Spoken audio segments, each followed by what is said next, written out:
Live, and we are live. Hey guys, welcome to episode 13 of the weekly. I do apologize. We have been away for about 2 weeks, but thank you for joining us again. And of course, we have our usual host of characters, starting off with Mr. Juan Bagnell. How's it going, man? Hey, doing well. I've got my coffee. Let's talk about some stuff. I'm digging it. Okay. And Mr. Warren Bowman. How's it going, man? Good, man. Let's do this. What's the thumbs up, man? Come on, thumbs up. Let's do this. Oh, I haven't done that. It's raining outside. You distracted me while I was playing Breath of the Wild. And we got to be able to evolve, man. We can't always be stuck in the same old tired, tropey, introduction. Yeah, what's wrong with you? I'm gonna mute Grow you. up, graduate. And Exactly. and of course, Sam the once and what king? Once and future king, for Christ's sakes, get it right. And this week we have a special guest. We have Stephanie Carls. How's it going, Stephanie? Hello, good morning. Thank you guys so much for having me. This is going to be a lot of fun. Yes, thanks for joining us. Now, Stephanie has an awesome YouTube channel, but I wanted you to just tell people about your channel, where they can find you, the kind of content that you create, that kind of fun stuff. Absolutely. So my channel is just youtube.com/Stephanie Carls. And I do talk a lot about all of the new gadgets that are out there. Plus, I've been working with HP on a couple different projects. So now bringing in some computers into the channel. So really talking about reviews, tips and tricks, all those different types of things. But Android setups are another big thing for me, as well as Android Wear. So finally last night, Android Wear 2.0 came to my watch. So I was happy to stay up until 1 a.m. to try to get this set up and done. So that is true geek time right there. That's I'm like, I will gladly stay up. I've been waiting way too long for this. All right, cool. No, because I saw your HP video, and you stated that you're a Mac user, but that was actually winning you over. So have you moved over to the right side or good side, or whichever side? So the other thing is actually, while I am talking to you guys, I'm on the next one that I'm going to be talking about is the Envy, the 34-inch curved screen, the all-in-one. And this thing is amazing. I really enjoy it, but I think my biggest piece is that I still edit in Final Cut. So oh God, I'm still going to have the tie over to Mac, but that could also change because HP, I am really wowed at these computers, and it really just kind of hurts my heart just because of that, that sad part that Apple is being really slow in their technology, and it makes me sad. So. Okay. Yeah. All right. I will definitely check it out. So he's okay with it so long as your heart hurts. You see. I know. And I'm feeling so bad about Apple. Like, yes. Now, 4 years since I switched over to an iPhone to pure Android, so I might be making another switch. So what handset are you using right now? S8 Plus. That's right. Okay. See now I can appreciate it. It's okay. That's good. So anyway, guys, if you want to high level of useless. Well, get out. If you want to follow Stephanie, her channel link is down below in the description. Definitely go ahead, subscribe, hit the notification icon, and check out her videos. All right. So let us start with the uselessness of the week. I know we don't have one. Your audio is the uselessness of the week. What's my audio? Going in and out. You're clicking in and out. It's like it goes up and then it comes down and it goes up and it comes down. Your volume's doing the hokey pokey right now. All right. Could you run the show for a bit? Let me fix my audio.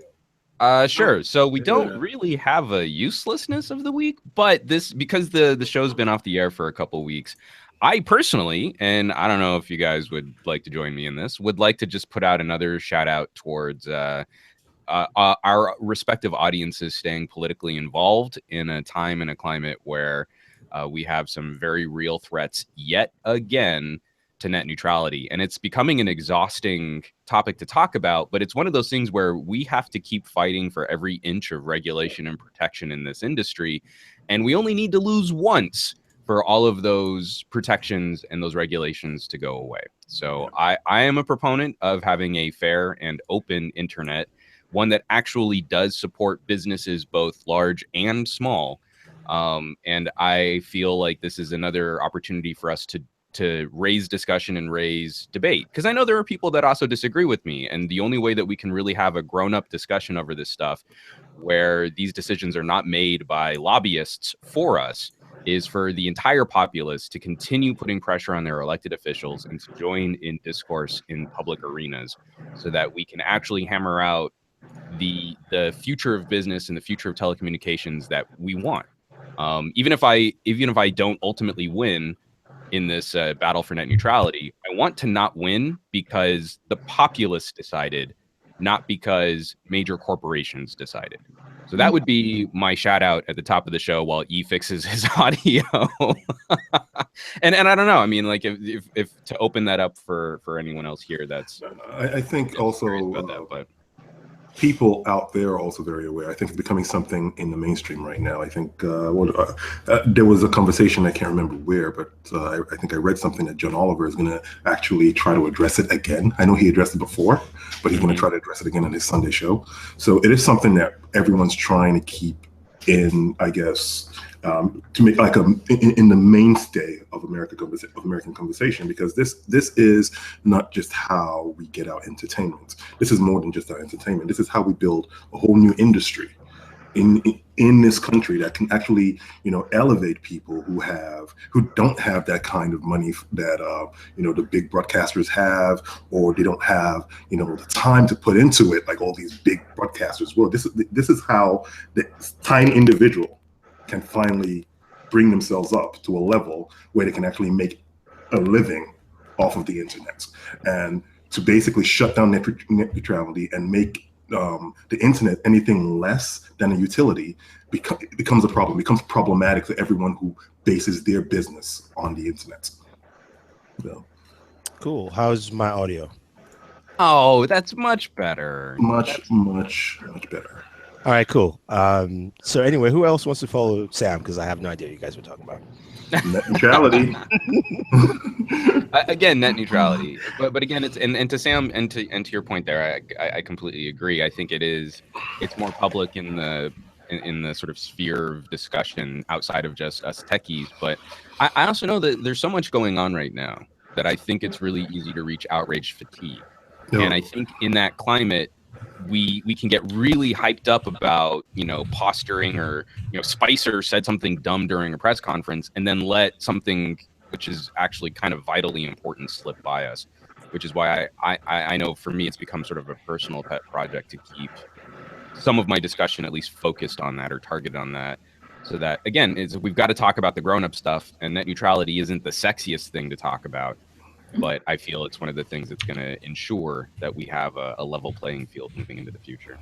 Yeah, and I think what's Imagine Sagi says is actually kind of reflects exactly what you just said. He says there are so many battles with this administration. He's not sure if net neutrality is at the top of his listing. It's just, but we have to keep reminding people, and this is why I'm actually pretty happy. I'm looking forward to the Sunday show with John Oliver to see what his take is again on net neutrality. All right, cool. Thank you all for chiming in. I know that I have a uselessness that isn't tech related. Okay. Oh, go for it. This is a little bit more sports related. Uselessness goes to LeVar Ball and the whole big baller brand nonsense that's been going on. My God. Don't hate on the kid. He's trying to sell sneakers. That dad is going to kill his stock in the draft so badly. I'm pretty sure he's below 5 now when he should be like a number 1 pick. Yeah. But because of the nonsense that's going, and that matters. That's the difference between probably something around like 15, 16 million in the first year and something like 10 when you drop that far down. That's why he needs that sneaker deal then, see? And I'm hoping, my problem is I'm a Celtics fan and we have Brooklyn's pick and they suck this year. So we're probably going to get one of these top 3 picks. I want to avoid his son is a good baller. I don't know how good he's going to be in the league, but I just like to avoid this and the stupid big baller brand and $500 sneakers. $500 sneakers that are more expensive than the LeBrons. Look, the kid hasn't even played one country. free enterprise. If he wants to sell $500, sneakers, let him have it. I mean, no one will probably buy it. He's not even drafted yet. Look. You know what? No, I'm sorry. I am going to defend the kid. You know why? No, this ain't the kid. This is the dad. I'm going to defend the dummy. Yeah, because you know what? People went out and bought Yeezys for how much again were those craps? I don't know, but Kanye West got platinum albums. At least he's done something in his life. Exactly. Sort of Kanye. Kanye West can at least say he's like, he's a huge part of hip hop culture. What has LeVar Ball and what have any of those kids done other than play for UCLA and get knocked out? No. Those brothers are actually very good ball players. I'm not a big sports fan, but I actually took the time. Oh, they're good. They're good. They're good. Okay. Yeah, they're good. But I don't know. They're good, but I don't know how good they're going to be in the NBA. He doesn't have just one great ball player in the family. Yeah, he has one amazing ball player in the family, and then like two more great ball players in the family. But he's not the only. They're going to be minting money. Okay, that's not the only. That's not the only brothers to be in the NBA. The Morris brothers are pretty good. You have all the damn Plumlees that exist. There's a Plumlee every season, in the draft every year apparently. But no, just can the kid play a season before we decide to sell a shoe? No, that's the problem. I think you hit the nail on the head when you started. Is that his draft pick is probably going to keep dropping, and it's going to keep dropping. And see, the problem with that is if it drops lower, he may not get on a proper team. Yeah. It affects if he's going to get anything such as Rookie of the Year, those individual accolades that come at the end of the season, because those are things that help you brand to get those brand deals. That helps you get a deal from Nike. That helps you get a deal from Under Armour and such. And if you don't have those things in place, it's really rough. Like Under Armour wasn't messing with Steph Curry until he hit MVP. It's not even that though. That was the thing. When you get on the court, you already know that everyone is gunning for this kid. They're gonna you set him up to fail. Literally set him up to fail right now. Man, they're gonna cross that kid up as much as they can. He's gonna be in a couple posters this season. Next season. Okay. Stephanie, do you want to add anything to that? Entertaining hearing you guys talk about it. So you're at least keeping me entertained. All right, let's start the show properly now that we've done with what's it, LeVar Ball or whatever. I don't remember what the son's name is. I just know LeVar Ball's a dad and it's the big baller brand. I mean, it couldn't get any more hood ignorant than that. It really couldn't. Hey, speaking of hood ignorant, what about this Windows 10s nonsense? Okay. Let's segue. Amazing segue. Amazing segue. Now we're in the ghetto of tech. Okay. Usually reserved for Linux. Okay, now all right. The ghetto of tech. Something more limited in Linux. That's amazing. So Monday, Microsoft announced Windows 10s and the Surface laptop. So I guess since, Juan started off with Windows 10s, Windows 10s is Microsoft's way to combat Chrome OS, really.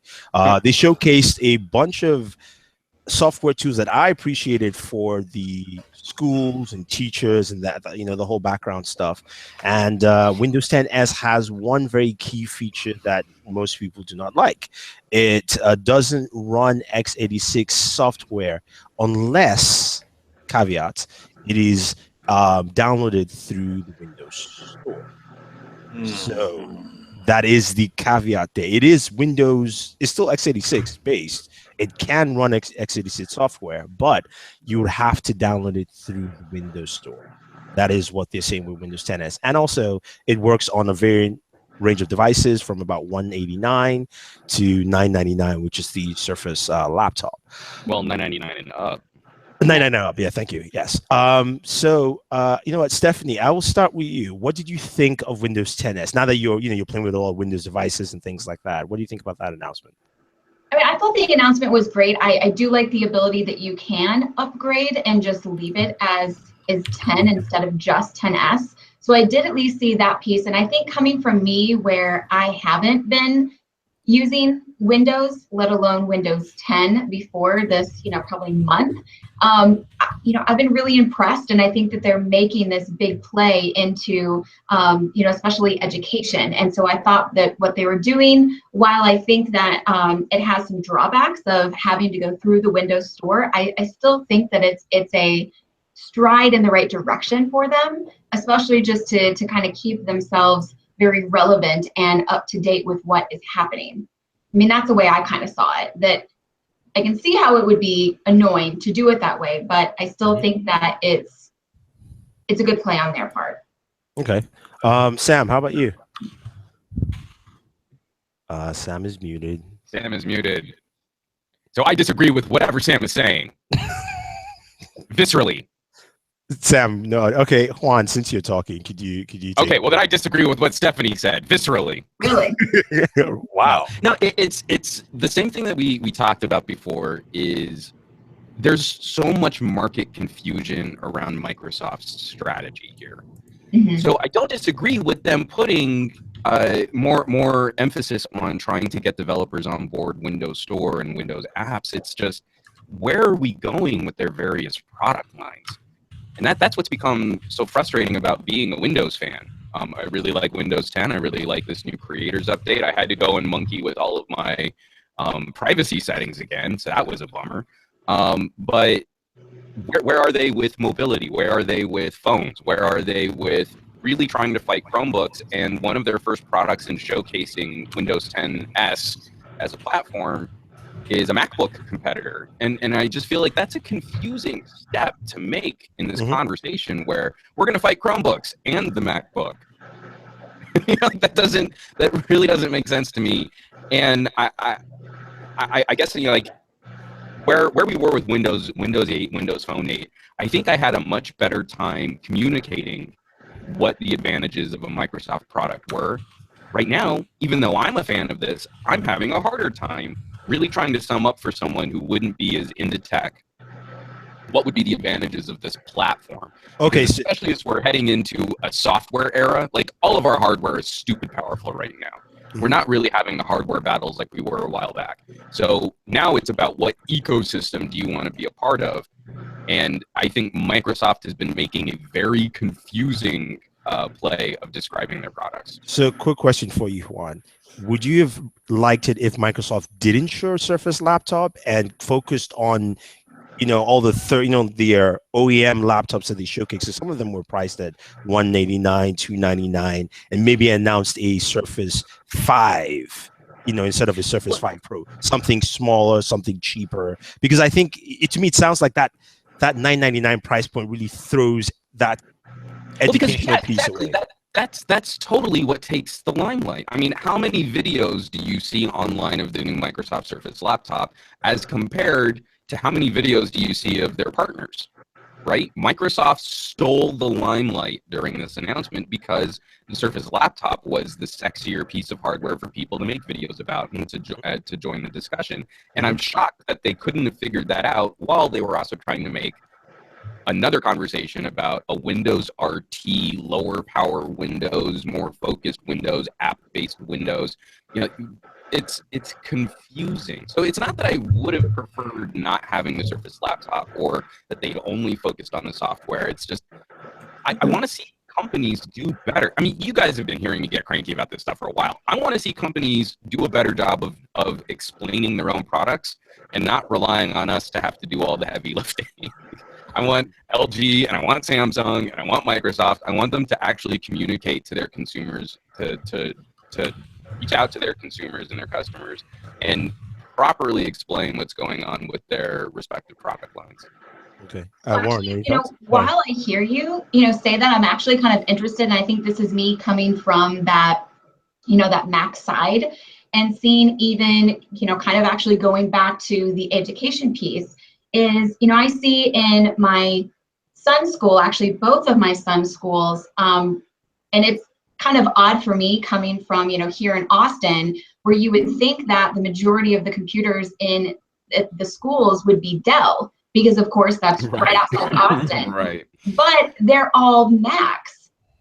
And, and that's, so my oldest son is 8, and then my youngest son is 3. Well, in my 3-year-old school, they have iPads all over the place, and they're learning on them. And then, of course, my son, they have Macs that they're using at the school. So, it's really, I would love to hear just kind of that play also on where Microsoft is also seeing themselves and how they are going to continue to compete against these kids that are being brought up thinking that Macs and Apple are, the best thing out there, when really they haven't been able to see some of the cool things that Microsoft, as an example, is doing right now. Even though it is confusing, do you think that they're also trying to make that play? Well, so because I very much agree with that sentiment. I think if we're teaching computing, what we should be teaching are skills, not a specific operating system, right? Like we shouldn't be trying to teach kids to be consumers of iOS. We should be trying to teach them how to code, like that kind of stuff. Right. Or like how these different tools can augment other industries. If you have kids that are wanting to get into healthcare, be writers or a designer. Well, then, I mean, even with that pieces, don't you see Microsoft actually making so much more of a bigger play in the coding arena, especially with their purchase of Minecraft and them really bringing that into schools compared to anything that Apple's doing?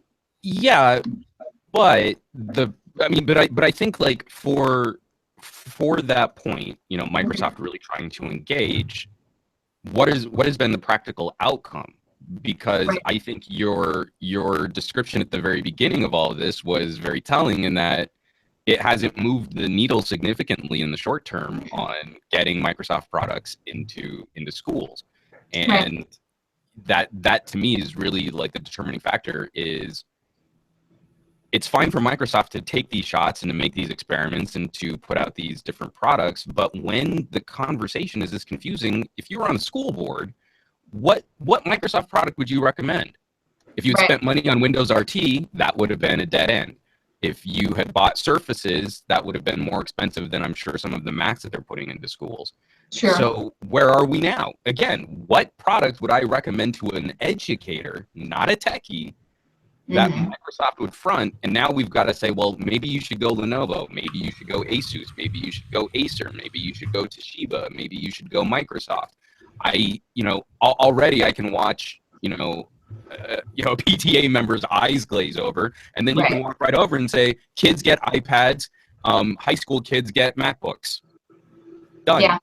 Done. Literally done. So what you're saying basically, Juan wanted Microsoft to showcase a $300 price device or something in that range, and then the Surface laptop, to say this is our entry into that, like you said, I don't think $1,000 computer to high school and college. If you want, I don't think $1,000 computer has any business being in the conversation and competing against iPads and Chromebooks.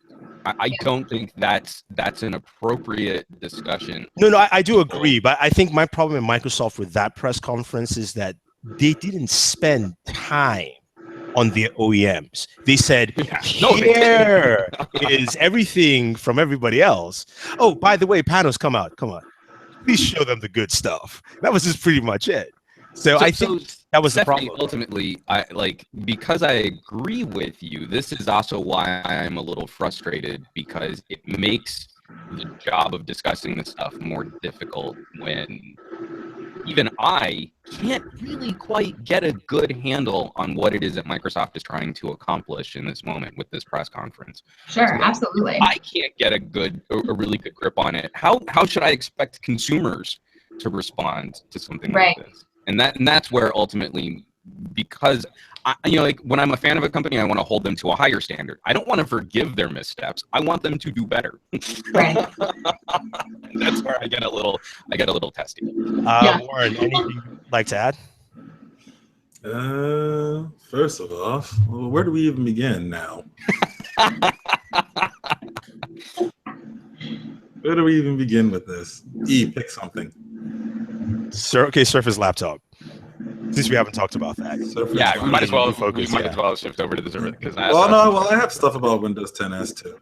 You could have just started with that. Why did you ask me to tell you? I was asking you to be an actual host. Warren, wrap us up on Windows 10s. How about that? Windows 10s. And nobody asked for that back then, and no one's asking for it now. I don't know why they would do this today and think that it was something worthwhile. It's them making RT again, calling it x86 based, and then coming back and saying that, we made the same thing to compete against Chromebooks, but that's not something that anyone asked them to do. Everyone asked them to basically make cheaper laptops that could run full software. But it Who asked for them? No, it can't. Yeah, it can run x86 software. Where can you get it from? Through the Windows Store, and it's usually gimped. So no, it You can't. just have to download it. And it's gimped. And it's gimped. And it's gimped. Have you It does not get around the fact that it's no. gimped. Have you used it? Well, yeah. Well, no, I haven't used it. Then no. Then just forget it. You can't say it's No. gimped until It's gimped. until you use it. Gimped. I can say it's gimped. I can put 100% on that it's gimped. I work in IT, bro. I know what gimped looks like without even touching it. Okay. All right. It is gimped. When you tell me that I have to go from a specific store to download application, and that's the only way I can do it, you have handcuffed me. I cannot go and choose the software that I want to choose. It's basically chosen for me and approved through the Windows Store. So Windows is the gatekeeper, and Windows 10s to anything I can get to. Oh, but Windows 10 can be unlocked to regular Windows. This is there. Yeah. So then what's the point? But what's the point? But here's my cheaper entry point. The point is a cheaper entry point. The cheaper entry point. Schools can now make decisions to get cheap licensing from Microsoft, and when they decide they've made enough money, they can upgrade to Windows 10 or Windows 10 Pro. I'm going to tell you, half the schools, if schools got Macs, in most cases, if it's not a college or high school, it's been donated to them. And the other thing with anything else, usually they either get it really, really cheap already because there's already school discounts from other places outside of Microsoft directly, and the licensing is already built into the hardware itself, or they got it donated to them. That's usually the way those things typically roll, and they're probably hand-me-downs from whatever government issue. Well, and Sam, let's not forget, like, we've been playing with netbooky stuff and stuff for a while. I mean, this Why do we need netbook stuff was anymore? Invented in Microsoft. But even with those netbooks, when you had to get Windows on it, how much did that Windows software cost? It was still full-fledged Windows. No, but that's just it. It's like my wife just retired her Toshiba tablet. You remember that little 8-inch tablet that ran a full build of Windows 8 was upgraded? Yeah, but it also took up a lot of space. Had a little Intel, what was it, an Atom processor on there, and it retailed for $99.99. I mean, that's what more could we have pushed on education? Lord, the audio is just getting progressively worse. I'm getting a lot of background noise from someone. I don't even know who it is. I'm trying to figure it out. So everyone mute. All right, okay, everyone just hit mute for a second. I blame Sam. Okay, so I'm good. Let's see. Stephanie, unmute. And it's definitely you are the culprit. Headphones, will that help? Yes, that would help. Okay, so let's okay. I get the point with Windows 10s. Well, we should probably have to talk about the laptop too. Yeah, let's talk about the Surface laptop that they put out, and I actually got the chance to kind of play around with that a little bit at the Microsoft store, and it's another thing. It's nice. I'm glad they put it out there. $9.99 for this basically a gimped Surface Book does not make a lot of sense to me. It's just like it defeats what the Surface Book is. The whole point of them making a laptop, I thought, would be to actually price it lower than against the Surface Book, which in turn would actually make it a more appealing laptop for those that don't necessarily want the 2-in-1 solution. But yet they priced it right against the Surface Book. And then it doesn't even have, discrete graphics to go with it. I think it's just all Intel and Intel Iris. Yeah. And they're asking literally for the same price for the thing, so I can actually feel the little felt, and it feels really nice when you put your hand rest on it and all the little cute stuff that they did with it. I'm glad it's nice and all, but it's just like they literally cannibalized themselves. I disagree. I completely disagree. And there's no point of it if it's going to be $9.99. If it was something going against the MacBook Air, it's a very different market. The problem is actually your Surface Book. Your Surface is what went against the MacBook Air. That was the whole point of the thing. The whole point of the thing was a Surface. Yes. There was no point the argument to this. No, wait. But the Surface. Where the logic is. Wait, the Surface itself has evolved away from that. The Surface itself has now become the tablet all-in-one to the ultimate device you can mix and match. But the Surface laptop isn't a tablet. No, I'm saying the Surface itself. I'm saying the original Surface itself. That's what it's evolved to. The Surface laptop is literally that. Now, maybe you price it $100 less, sure. But in terms of hardware, I'm gonna quote Juan here. In terms of the build quality and how good that thing is and the premium machining you're getting, yes, $999 is fine. And you know what? Discrete graphics, you're not going to get it in anything that size. You cannot fit a 1050 in there. It's just impossible. Right? That's it. Simple. You can't fit it. Actually, because I would like to hear from the Mac user here what she thought of the reveal. So someone who has been doing a lot of editing in Final Cut, if you were looking at switching teams, is this something that would entice you, or were there other Windows experiments that you thought looked more compelling?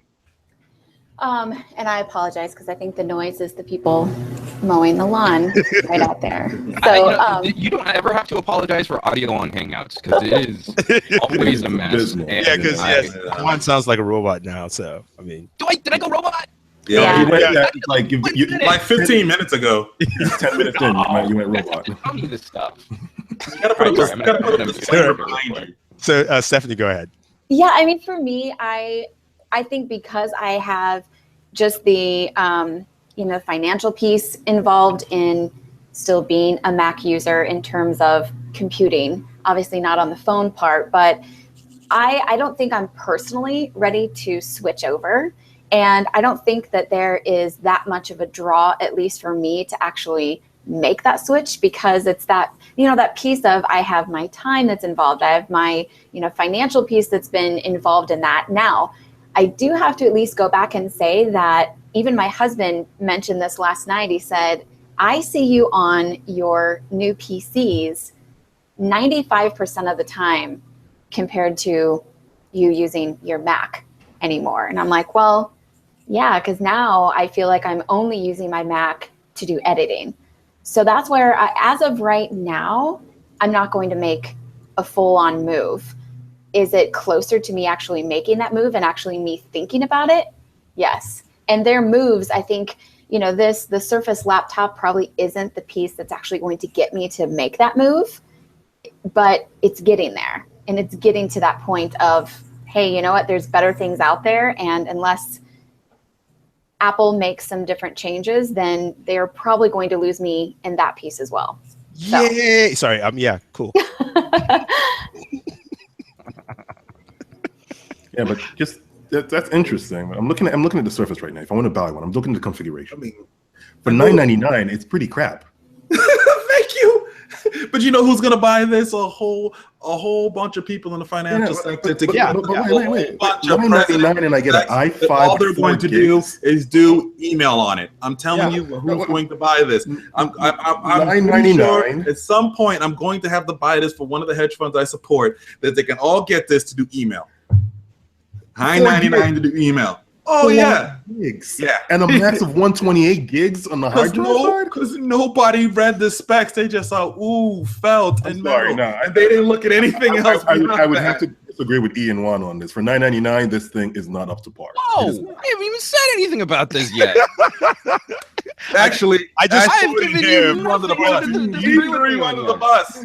I guess he threw you under the bus because he said he was agreeing with you. No, remember back in the day, that's why I was making the argument about the original Surface. Like in our first season of podcasts, it was you need to have a premium player to drive.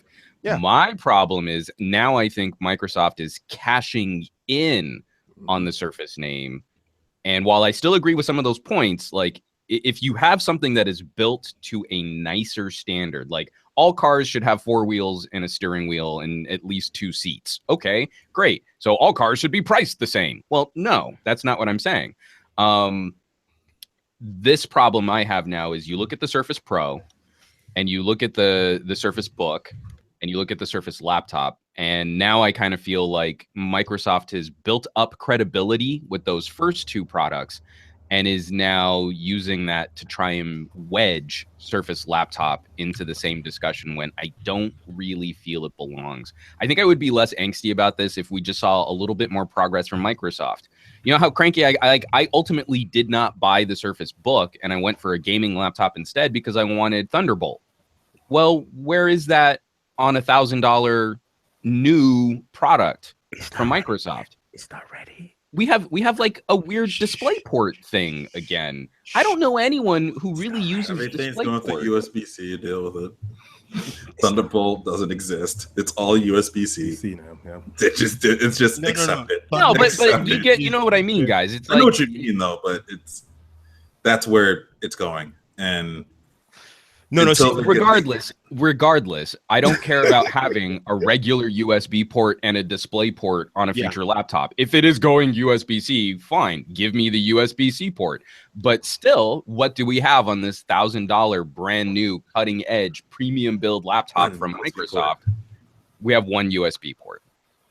We don't have any other future ports. We don't have any other connectivity ports. Same thing with Surface Book. I can't go for Surface Book. I can't go for Surface Pro. I want these new standards.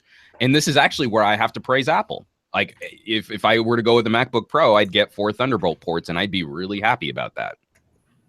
Yeah, I do agree. Okay, I think we could move on because we could stay on Microsoft for a while. Which one? It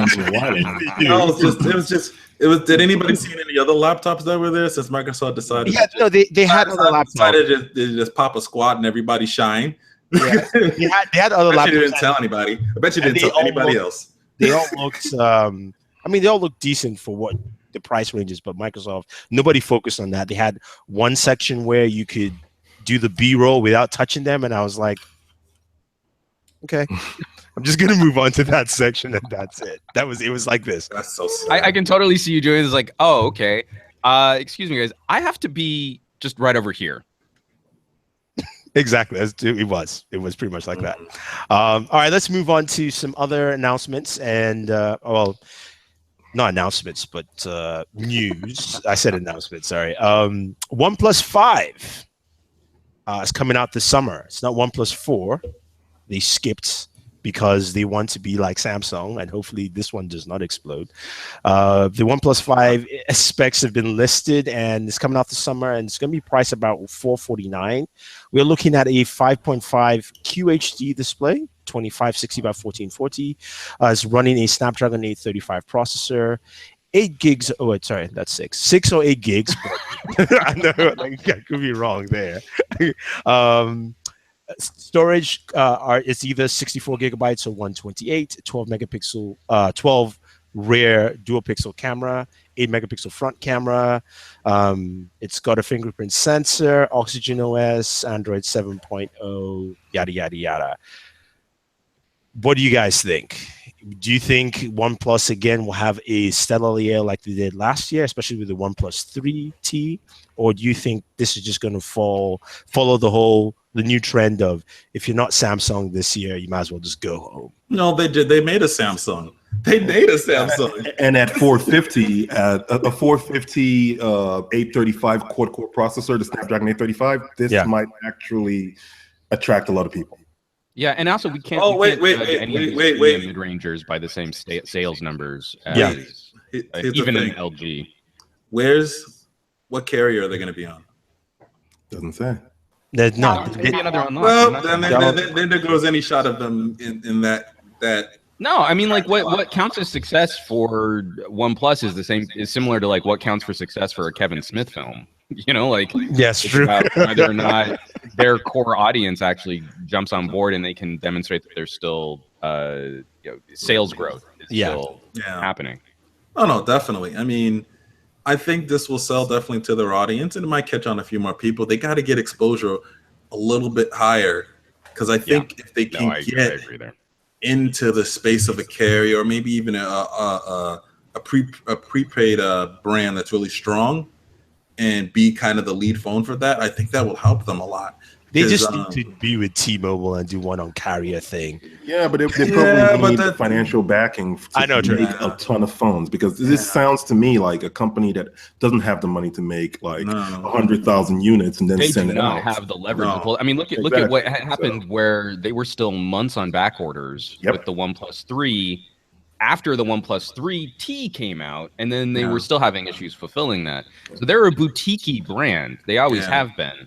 And that's why they can too much charge growth too fast is going to be disaster for them. Yep. No, the only way they're going to do this, they'd have to get another financial player involved that's going to be able to give them the resources to build more of this to then get that way. I don't know. But that's why I said I would think something of a lesser prepaid sort of brand might be able to help them get more exposure out there. I mean, because I agree with you. Such a Cricket or a Metro PCS or one of those is just going to work a little bit better for them to start off. Like, they're not going to get to it's not going to be an overnight thing. I don't want you to think I'm saying that, but for them to start to get into that space of being that bigger brand to really give Samsung competition, because realistically no one else maybe give Samsung I would agree with you on a traditional. I would agree with you on a traditional manufacturer. Like, if we were talking about Motorola, I'd be like, why don't we see better strategic partnerships with Motorola and carriers? We know that.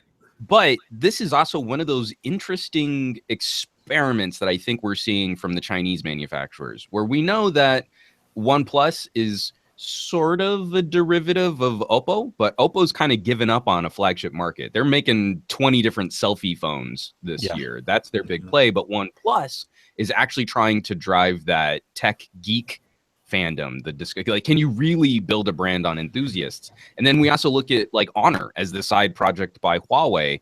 Instead of going after that traditional like Motorola, LG, Samsung carrier relationship or partnership, are you able to carve out a niche and be the king of your niche by communicating and advertising directly to your customer base, consumer base?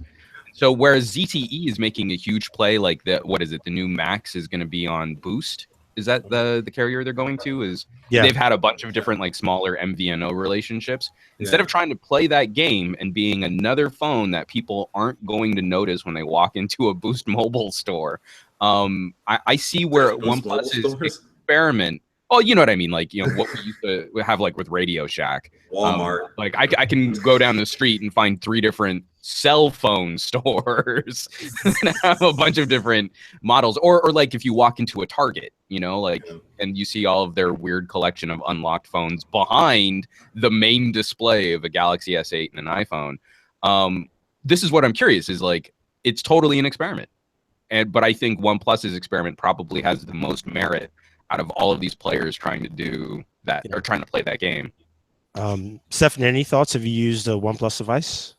So I haven't. That was one that I was actually trying to get my hands on last year, just because I did see, I think a ton of the different reviews coming out, and especially me coming from having a Samsung or even with HTC, some of these main, devices. That's why I'm like, I really wanted to try out one of these, just because, you all have brought up the great piece of, unless they are in one of these major carriers or with one of the major carriers, then, it sucks because they're always going to be somewhat behind. But, I would love to see more of these phones get out there, because I think the questions that at least I see kind of on that main, just average consumer type of level, I'm always amazed at, again, the lack of knowledge. And I don't mean that really in a bad way, but really just meaning that they are only seeing the major players that are out there. But I think once people try to open up, their minds and their ideas of, different phones like this, it's kind of like, it's just such a game changer,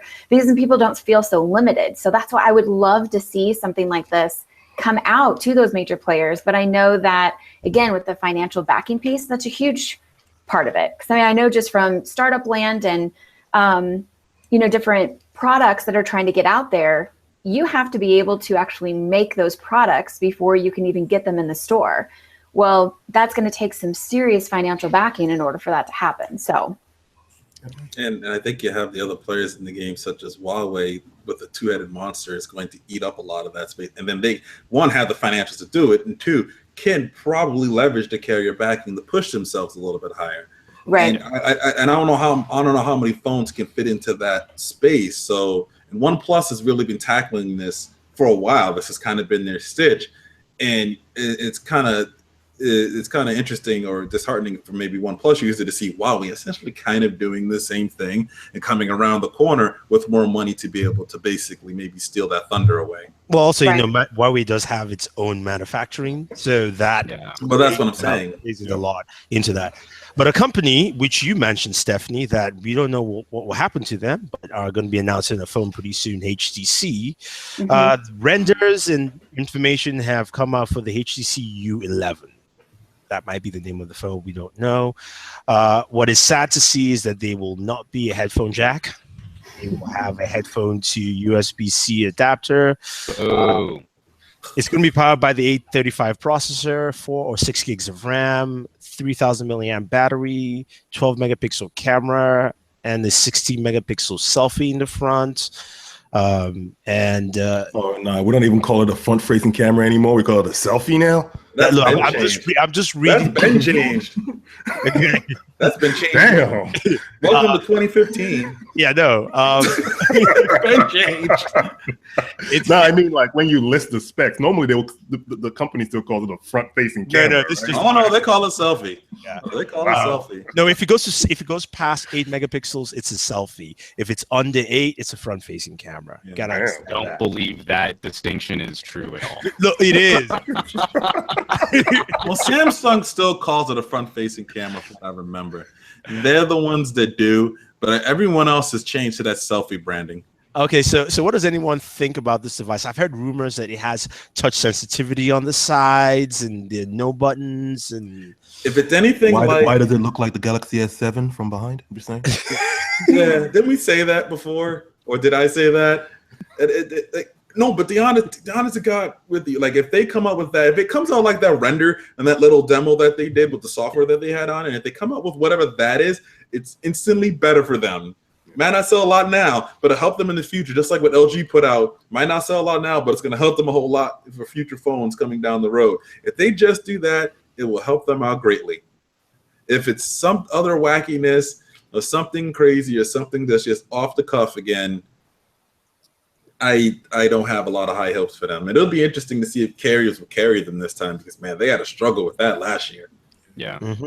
Any more thoughts, anyone? Or Well, I want to see the squeezable gestures to, just like you were saying, is they're not going to have, the left hand has no buttons yes. or trays, but it's touch sensitive to be able to use, the squeezable gestures. I mean, so that's the problem. You pull out I of don't your want to pocket. squeeze my phone. You pull it out of your pocket. You're already touching and Right. basically making phone calls or what have you. So we'll see. I really like how they've done the front the button on the front though. If it comes out the way the render is, that front button being a little depressed is actually pretty cool. Oh, it's like what Huawei does. It's not a real button. They have this love of affection with their product designs looking like the freaking A9. They really do. Yeah. They will not get off the A9's design. And Because it works for them. That's like one of my least favorite phone designs that I think they've ever put out. it's the most uninspired design possible that they could ever come out One with. Robo Voice. Son of a. I remember they had a concept video that was a lot better when they were showing the concept of the software and the UI and how things are working out.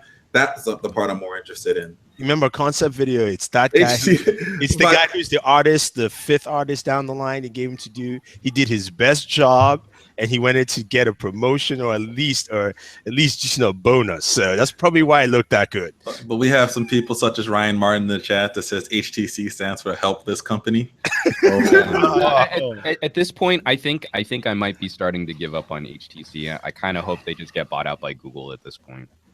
Yeah, no, that's sad, but they have been a Seems like that's mainstay where it's in going. Android for a very long time. So Mainstay. They were the Yeah. first Android phone manufacturer for Google. Yeah, but like I'm saying, they were a mainstay for a very long time. But over the last few years, they've definitely dropped the ball, and it's been not just like design issues, but also business issues as well. Like not being able to build that factory in Brazil because of like tariffs and whatnot, and then pulling out of that market. It was pretty bad. They need either to get acquired by someone who's going to run that business properly, or they just need to, go back to doing what they've always been good at, which has been what's it called? OEMs. Yeah.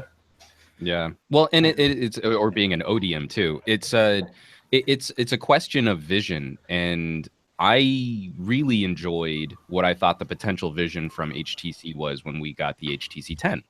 And then we got the Bolt, and I was less impressed there. And then the U was sort of dead on arrival. Okay. No, Should see, have the been problem with is Y. that it wasn't. I actually this is one of the things. Like, why? yeah, no kidding.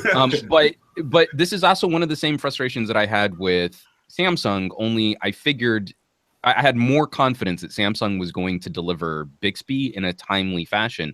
I don't know. I never got to play with the U. Does the U have its AI out? Does anyone even care to look? Have they updated their phones to see if it's there? Do we have phones? Zero. I think it's a big Kanye shrug.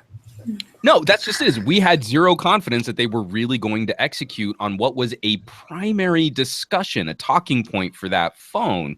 And that's sort of emblematic of what our relationship with HTC has been like over this last year, is zero confidence that they can really execute on this stuff, that they can Let's really jump in a deliver. time machine and go back to CES when they showed the devices, the only time ever. And maybe we'll actually see what they are. So I think it would have behooved them to not put any devices out into the ecosystem until that phone actually had all of the features that they were advertising it was going to have, even if that meant that they were going to be late.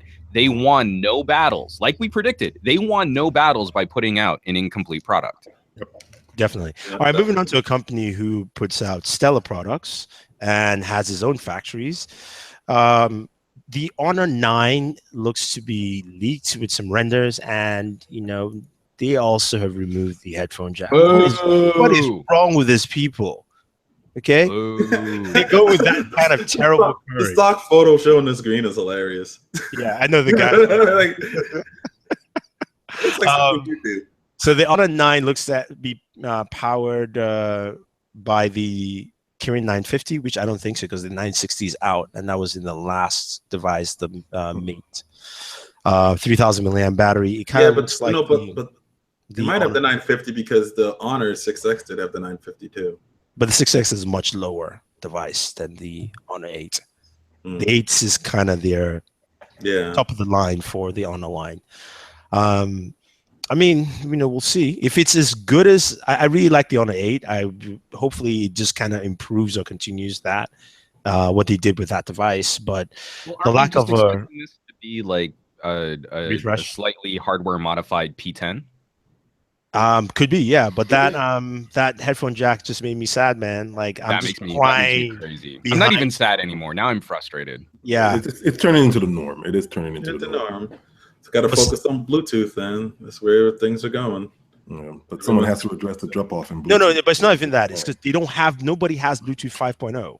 Yeah, that's what I'm saying. Someone has to address the drop-offs. It's only Samsung who has Bluetooth 5.0. Well, and even just because Samsung has Bluetooth 5 doesn't mean that we have any accessories that talk to Bluetooth 5. Yeah, but the thing about Bluetooth 5 is it's robust enough to where you're not having a lot of drop-offs when you put your phone. No, that's true. And what headphones can I buy?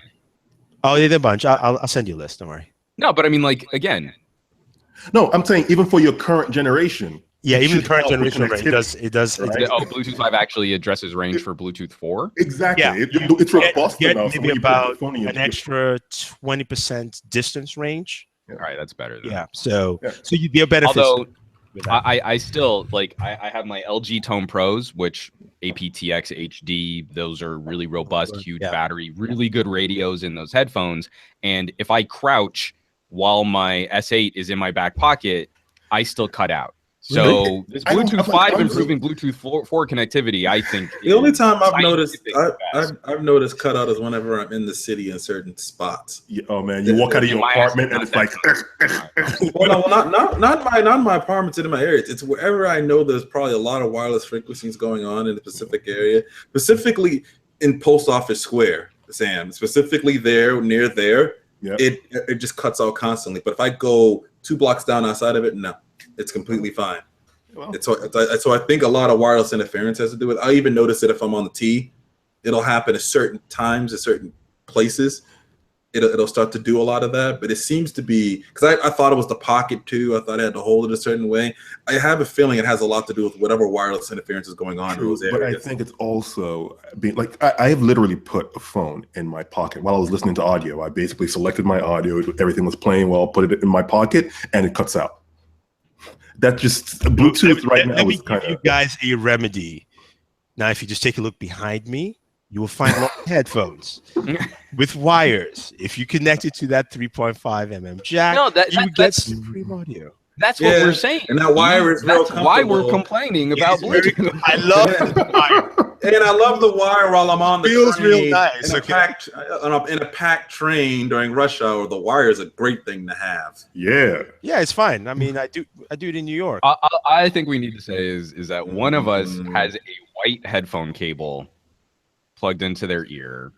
Ooh. And I feel like we should maybe extend an olive branch of education to help preserve that individual. Or like just some upgrades, you know what I mean? Send some upgrades. They're trying not to be mean, but they're trying to say your headphones suck, yo. No, this was the quick grab out of my bag. No, you guys have to see. Even she won't support it. She's about to pull out the Oh, okay. I know this is coming, so it's actually really cool. So she's like, you know what? I'm just gonna demo it for you guys right now. Unbox it right now. Let's do it. Oh wow! So it's a bracelet. I don't want to take it out of here because that's a whole unboxing piece. But it's a bracelet, and the headphones just go right inside of them, and they're Bluetooth. So then you're never going to lose them. You're never going to have them tangle. Talk about dropping knowledge. She's like, you want to diss me? She's like, bam. Show you.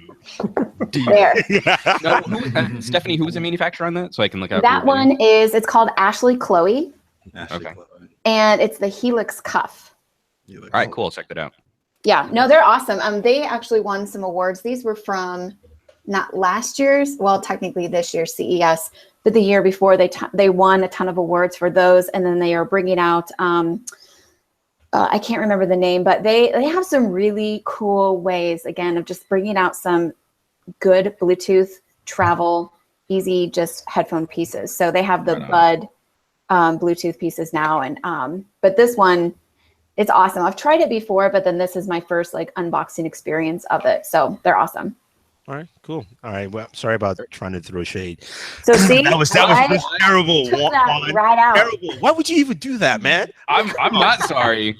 It is my personal vendetta. It's my quest to get people off of earpod style headphone designs. All right. I'm just gonna make this our last topic because the one with the Amazon Echo touch screen thing.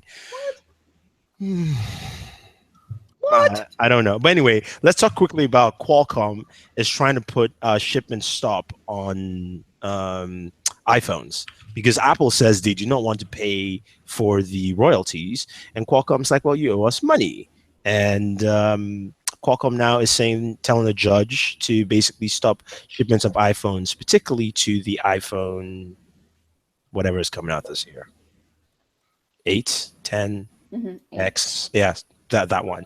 How do you guys think this will play out? Anyone can just jump in and Sam, how about you? I just said poorly. Okay.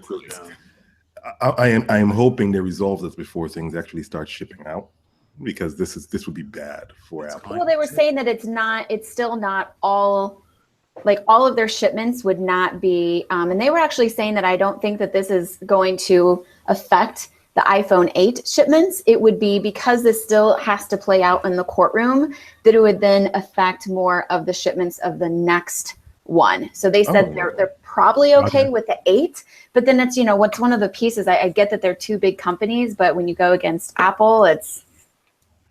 Yeah, but when you go against Qualcomm, that's not a small. I said it's two big companies, but I still kind of look at it and I'm like, I'm very interested to see how it plays out, but I think it's going to be a strong fight on either way.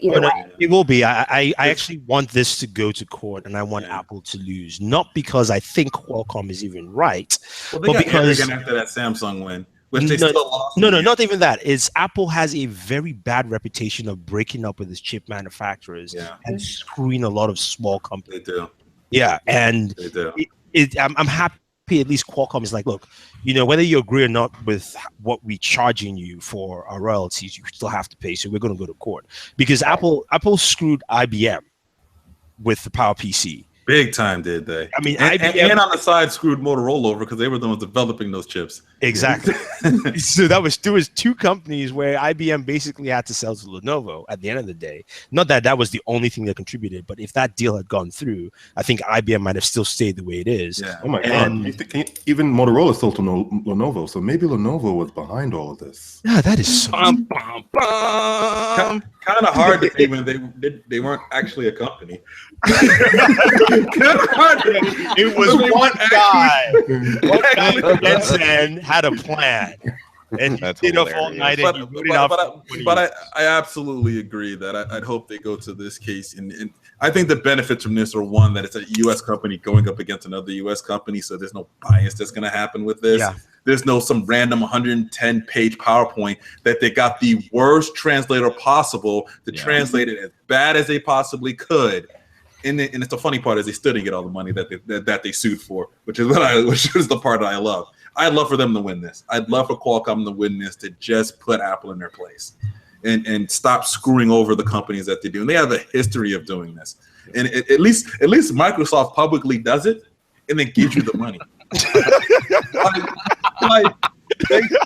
Anybody remember Danger? Yeah. Anybody remember Danger? How many people here got a Microsoft Kin? Nope. I did not. I mean, at least they screwed them over, and they bought the company. At least they screwed them over and then said, oh, "My bad. Here's some money." At least they did that. I don't mind that when Nokia. My God. Nokia. Oh, let's not even go there. That was like a Trojan horse situation. That I called that 4 years Is that your before kid? It happened. Is that the kid right there? Oh boy! Yeah. Oh, and look, Microsoft was doing circular boxes before circular boxes became popular. Lord! You actually have one. Oh wow! You went rogue again. Nothing on it works anymore, but I was about to ask, did it even turn on? No, it'll turn on. But you remember, all this stuff was they were trying to make that play to make everything server side. So none of the services or any of the software will. It's like if you had a web OS, like a touchpad or something like that. It's totally defunct. Try to put Windows Phone on it and see what happens. Ooh, that would be actually kind of cool because I liked this little keyboard. It was funky. Okay. Moving on to our last topic, which I mentioned, the Amazon Echo touchscreen. You guys have seen it. Quick thoughts? No. Okay. No. Stephanie, any thoughts? Who was it?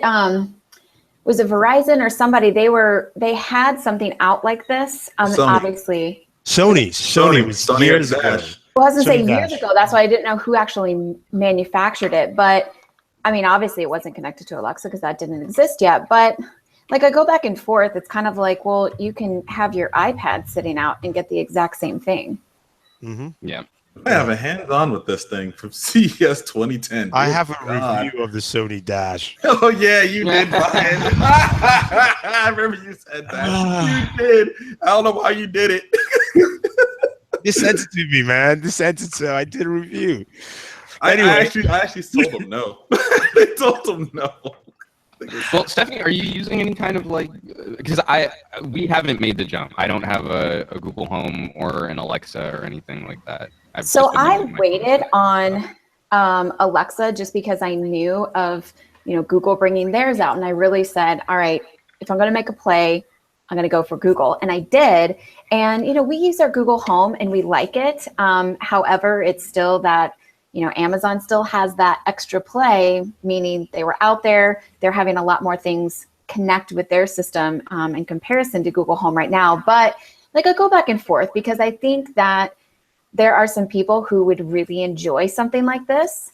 I think that it has its place if it really does come out and it looks like this with the camera, with the speaker. There's still visual people that, again, for me, it's kind of like, well, you could just stick your iPad or your regular Samsung tablet, whatever, and you could get this exact same thing. But I think for some people, it's just the ease of having it right there, either in their kitchen or their living room. They can, possibly make the calls on it. I mean, it's one of those where when you look at, again, taking us as, kind of the more tech savvy people, when you look at the average consumer, I still think that they're going to want this. And they like the Alexa. I look at, kind of older consumers, and they don't really understand how to use all of this stuff on the tablets. If this is one simple system that other people can use and it's connected to all of these things, yes, I totally see this being useful. Well, for me, I don't have any of the home speakers, any of the stuff like that. I'm not into automation stuff. But when I saw this, I actually like this. I actually thought to want this. Well, it's a nice visual to what you're asking for. I like to have a visual to whatever I'm doing, not just speaking it from an audio perspective. I like to be able to say it or then manually do it myself if I want to just tap in and get what I want to get. I could see this easily on some as a replacement for somebody's bedroom clock. If they don't use a smartphone, they have it right next to the bed. It controls their music. It has. I could see Sam's face. Sam is like, Sam will have us next to his bed. Don't worry. I mean, and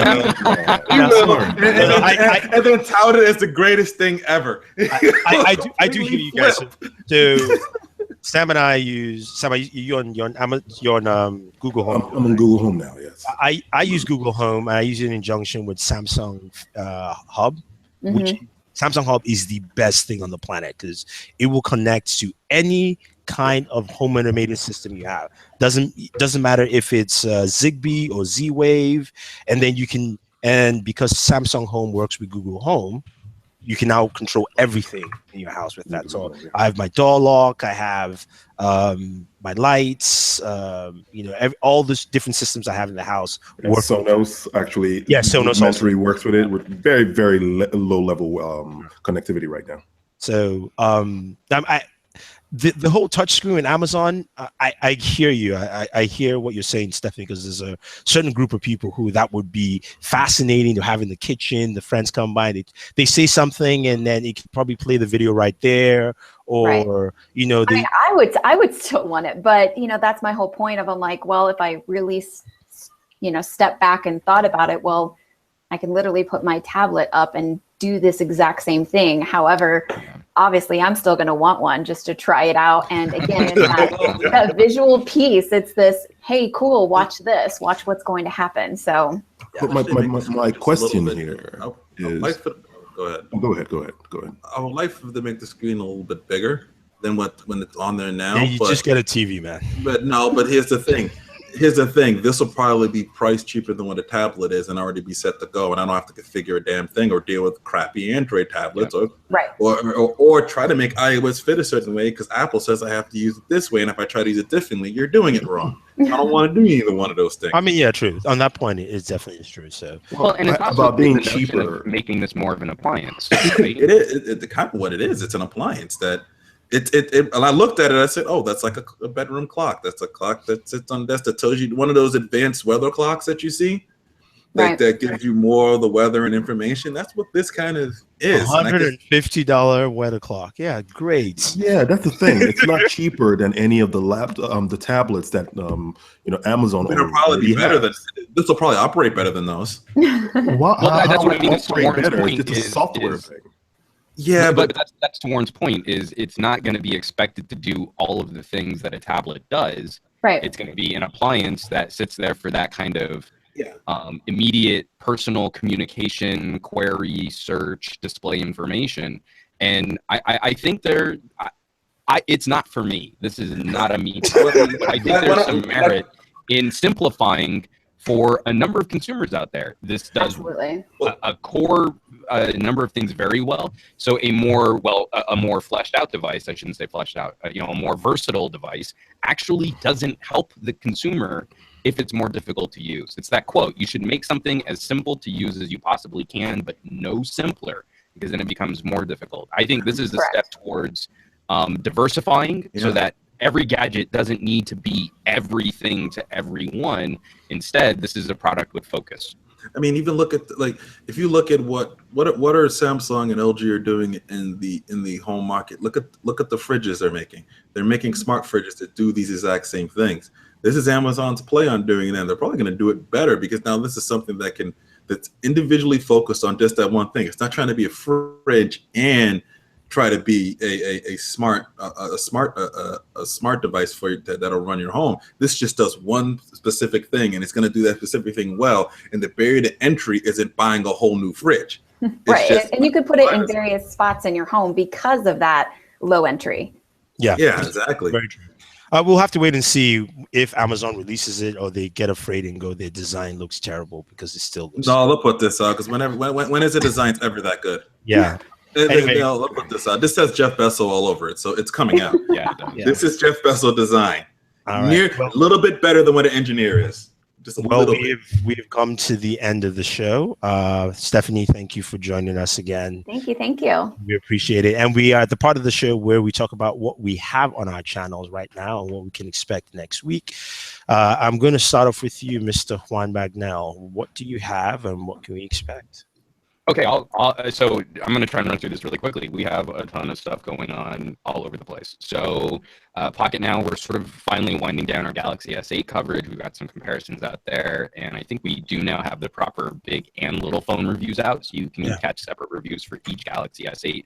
And then a ton of BlackBerry Key 1 content was just pushed out. We have a real camera review, real audio review, the full review. I'm going to be doing a comparison with this phone next week, so stay tuned for that. This has definitely been a really interesting gadget to talk about. We even had Stephen Shank come back to do the podcast to talk about that. He's over at Phone Arena now, so that was a nice little homecoming to have him back on the show. Then for Gadget Guy, I actually did my very first Let's Play video using Marvel Future Fight on the Android YouTube gaming app. I don't know if I'm going to keep doing that, but it was kind of fun just to try. And I've got a couple reviews out on Gadget Guy now. A huge 54,000 milliamp hour battery that can power a gaming laptop. That I've got that review out on the channel too. Or a small country. Yeah, like literally, like I will use to jumpstart my car. This thing is huge. And then I'm spacing on something else. I've been putting out some political commentary, obviously, because of the net neutrality thing. And lastly, in 2009, me and a friend and my wife, we produced and co-hosted a movie review series that eventually died. We ran it for 3 years. At its peak, it was generating like 3 million downloads a month. But we could never monetize it, and we never had a solid place to host it. And so I'm trying to see, the experiment is can I resurrect something like that? So VidMe is claiming to be a platform for creators. They're trying to protect content and intellectual property and fair use. So we're starting to host the old catalog of episodes over there. And so if you go to vidme.com/Juan Bagnell, or if you just search for me over at VidMe, I'm trying to resurrect movies you may have missed, which was a pet project of mine, which is still one of the best things I think I've ever made in terms of internet content.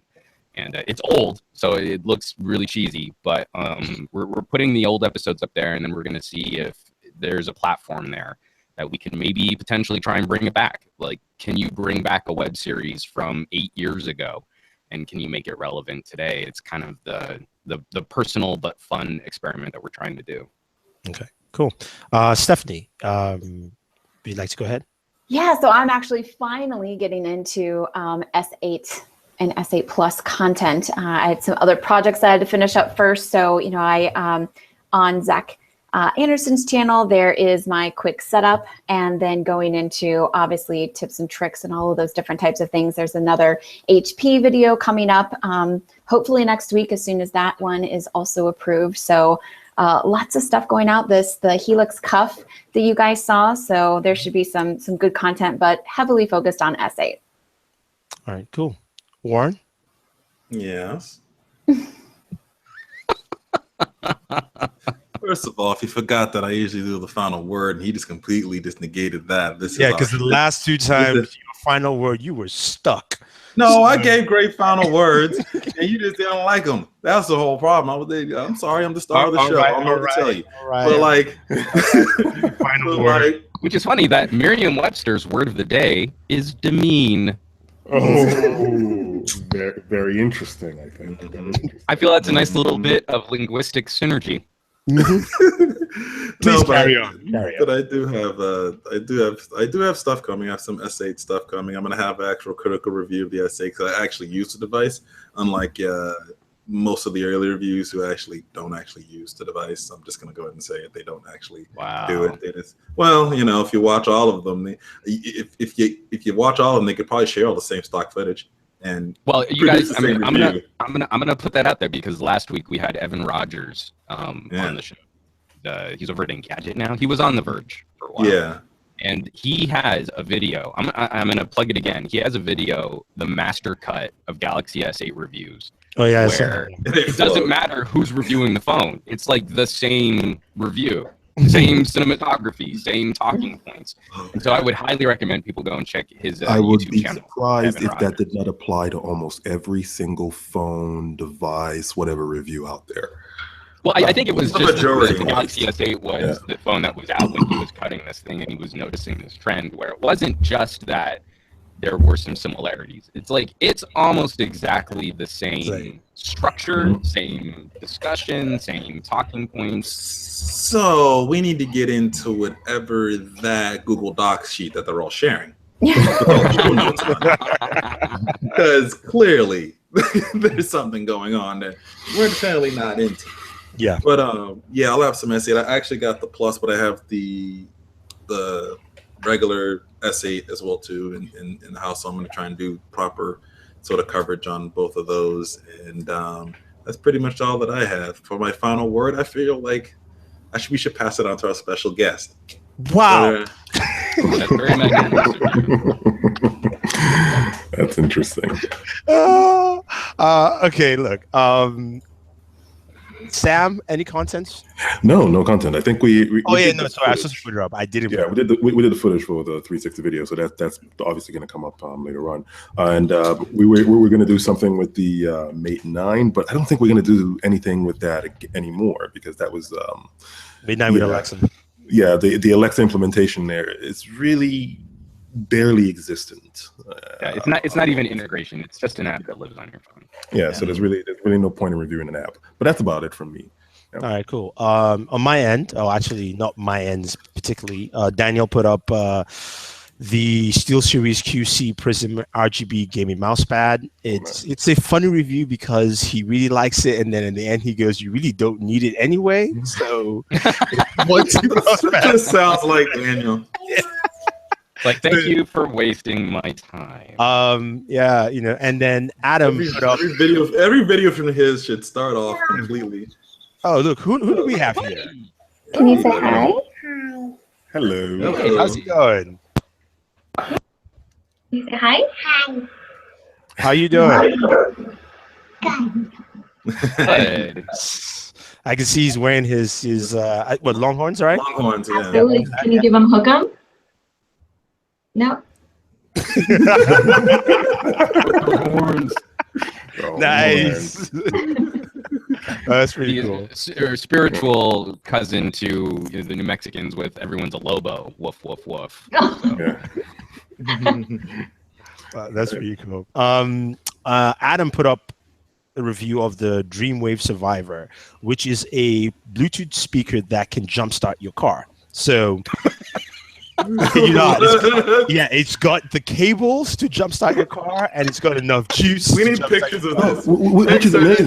This needs to be visualized. No, but this is really nothing new with like batteries that can jumpstart cars or motorcycles. No, but it's just the idea, but selling it as a speaker first is what's hilarious. It's like it's a toaster, but it's also I actually think it's useful. I actually think that's amazing. Just imagine you can jumpstart your motorcycle when you're whatever, or if you can't jumpstart your motorcycle, just have a dance party. So it's like I could take the battery, play the Rough Riders anthem on my like 4-wheeler, and then like when I need to charge it up, I just plug it in. That's hilarious. Yeah, exactly. Yeah, definitely. And then we have our Windows 10s and Surface laptop coverage, the BlackBerry Key1, and finally I put up my review of the Galaxy Tab S3, which I think is probably one of the best Android tablets you can get now because they're really not much. For $600. Yeah. I also kind of did the Daniel thing too in that one. It's awesome. It's $600. You don't need it. Exactly. We'll rate that 2 Daniel selfie stick pictures. Greatest picture ever. And then next week I have more PC stuff. I just got the Dell XPS 27-inch all-in-one PC, and I do have a Ryzen PC I'm trying to finish, as well as RX 580 graphics card. So I think next week will be mostly PC stuff, if I can do it, because I'm traveling, so I'm not even sure. But we'll see. Let me guess, to a wedding. No, I'm going to. Just because I went to 2 weddings back to back does not mean. No. You go to 5 weddings a year on average, okay? So what's hilarious is last week when we weren't doing the show, my wife comes up to me with Facebook in hand. Did Anupam get married?